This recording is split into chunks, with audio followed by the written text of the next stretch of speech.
strangers, welcome to the Tropic Drift. Yeah, I want to share this with you, this gorgeous flower, the Passiflora alata, and how we can grow that in, I'm going to put my shades on because the sun is very strong here in the southeast of France in this, 3rd of June? Yeah, so, yeah, sorry for the shades. But I have a few things to say. As you can imagine, I want to help you grow this gorgeous flower. Maybe one of the most beautiful flowers. You know, this plant was not supposed to grow here. It's supposed to die by 0, -1, -2, depending on many variables like humidity, light, and stuff like that, sunlight. And yet I did it, and I'm pretty proud of it because it's one of my favorite plant, and it was also my mother's favorite plant. So yeah, I really want to share with you techniques, tools to grow that and enjoy it. As you can see, the flower is gorgeous, splendid, Passiflora alata. And not only the flower, but the fruit is delicious as well. It's very good. It's linked to the passion fruit. It's a passiflora, a tropical passiflora. And I think, yeah, the flavor of the Passiflora alata can also surprise you.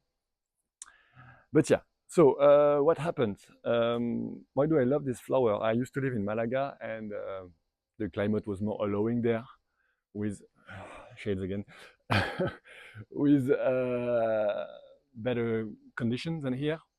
The temperature don't go below like 4 or 5 degrees ever. So yeah, and there it was more popular. You could see one of my first mentor, Sally. Hello, Sally. Yeah, grew that. This one, the alata, a variant of it, a hybrid of it, which is a Decasneana. And I fell in love with this flower, and I grew it extensively in Malaga, starting I think 2020 or 2021. And then I moved here in the southeast of France, near the French Riviera. I'm 10 minutes away from the shore, from the sea, so the temperature are not exactly like in Cannes. So yeah, temperature is different. Climate is different. It's yet, of course, still Mediterranean climate, so a lot of sunlight, as you can see. In the winter, still some sunlight, but we have frost. We've had like -3 2 years ago in February for a few nights. We had many -1.5, -2 in December last year, 2024.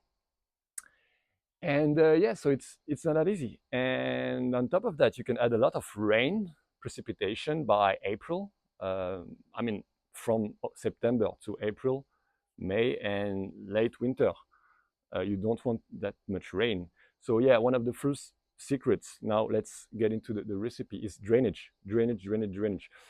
As you can see, the plant is not necessarily in a substrate that drains well. Well, you still need that, but it needs to be placed in, we wouldn't say in altitude, but higher from the ground.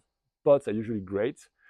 So drainage is so critical. I also added perlite and peat moss and stuff like that, but I'm not sure it really helps when it's in the ground, because then it can create a basin, a pocket of water, while the water accumulates here first.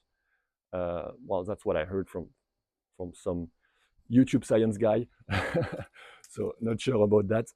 But yeah, most important, the position of the pot to allow extremely good drainage in winter.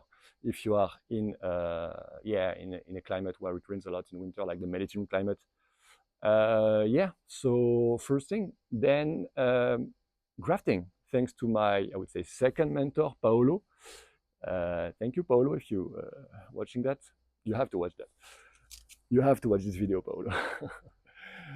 Grafting was so important and so helpful on this one. I used the hybrid I told you earlier, the Decasneana, so it's a hybrid in between the alata and the quadrangularis, which is truly tropical, like really doesn't like the frost, the cold, can die suddenly after such events. So it's a hybrid, and it's very strong, and I use that. It's a very good rootstock for the alata. So alongside with my friend Paolo, we grafted that back in 2021, I think, or 2022, can't remember, check that. And yeah, and it worked, and I had it in a pot in the south of Spain, in Malaga, and planted it the next spring, yeah, May or April 2023. And an event happened. I planted it the place I told you, and an event happened. We had to dig around for construction, for sewage construction. Problem with the pipes, and of course the pipes were just below the plant, so we had to damage the plant to access the pipes, and that was August. And you know what? After that, boom! I think it was the root pruning effect that propelled, that boosted the growth of this plant, alongside obviously climate. July, August, the temperature was kind of warm, and the soil temperature as well, very warm. So yeah. Second point was having a rootstock, a powerful rootstock. And the next one is having a good environment, a sheltered environment, microclimate. That's the correct term, a microclimate. Broke by this wall here of concrete. It's a small house here, and yeah, it's on a trace, so the house is heated on the winter. Not that winter, not much this winter, but still survived. And exposure is not, this side is not the best. This side is like northeast, yeah, northeast. So this is northeast exposure, and still working. Of course, can reach the top and can catch some sunlight when it's on the top of the house. Obviously, there sunlight is like unlimited in the day, almost unlimited. So yeah, this microclimate critical. Yeah, lots of love on the first year, lots of water in the first year and second year to encourage the plant to I would say set and get installed in its substrate. So lots of water in the first year, regularly, shallow water, not necessarily deep watering, but frequent watering. Irrigation is key for that. Irrigation really also, especially the first year. And fertilizer, I gave a bit of blue fertilizer, you know, the universal. In the first year, I tend to not do it in the plants in the ground. I use it mostly for potted plants to help growth and fruiting. So yeah, it's a tendril, very strong one, tendrils from the Passiflora alata. What else? What key element of success? I would say love, but that sounds a bit obvious. So love, yes, it's a key of success. Look at that. How can you not love this plant? Yeah, I think we have all the elements of success to grow that in a zone 9 Mediterranean climate. I'm not sure about other zone 9s, but yeah, you need some sunlight in the winter, because some flower like in early winter.